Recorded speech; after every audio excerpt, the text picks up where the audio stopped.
What games make the best use of the PlayStation 4 Pro enhanced quality? I dug in and I will share the 5 best games. Let me know if I missed something in the comments down below and don't forget to hit that like button.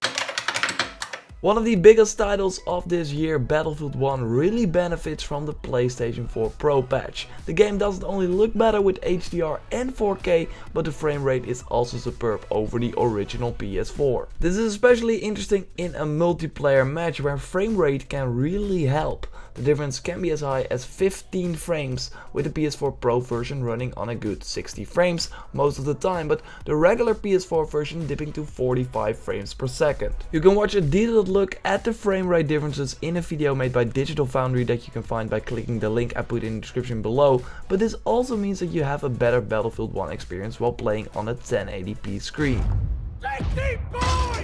This is also the case in Rise of the Tomb Raider because of the great amount of options that the game gives you via the options menu. There are 3 visual modes for the game. One features the highest resolution on a 4K screen and a 30 frames per second mode. A 1080p mode with 60 frames per second is also there, which makes the game run smoother during extensive action scenes. And then there is a 30 frames per second 1080p mode with increased better render quality, so your image picture will just be better. The amount of options in Rise of the Tomb Raider is just great because simply not a lot of games are providing this PlayStation 4 Pro support at the moment.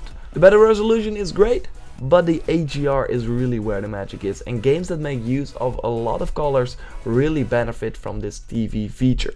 Games like Ratchet and Clank. The reboot already looked amazing on the PlayStation 4, but the PS4 Pro version has a way better depth between light-dark imagery because of the HDR mode. When you just play it on a 4K TV with full HDR on, you would think that it's normal, but then when you switch it off to the normal game settings, you will be surprised by the difference in color. The game does run on a better frame rate though, but the enhanced resolution, not native 4K but close, makes it even closer to a Pixar movie than before. During a PlayStation 4 Pro event, I also got to try NBA 2K17, and while I'm not a huge basketball fan, I was super impressed by the looks of that game on the PlayStation 4 Pro. The 4K resolution makes the already impressive character models look even more sharp, but the HDR feature is once again the most impressive feature of all. The orange basketball field, the amount of different colors because of the different shirts that the players are wearing, and even the audience made it a way more impressive experience with HDR on the PlayStation 4 Pro. You don't want to go back, trust me. Last but not least is an early PS4 game that already looked great, but makes really use of the PlayStation 4 Pro patch and gives the PS4 Pro owners settings to toy around with, just like Rise of the Tomb Raider. In Infamous Second Son and Infamous First Light, you can choose for a higher resolution mode where it will upscale to 4K, and people playing on a 1080p screen or that want a smoother gameplay experience can go for the higher frame rate mode, which makes your game run 60 frames per second. Once again, the HDR is of course also a thing that will really shine in this PlayStation 4 game, because the powers all feature a great use of different colors.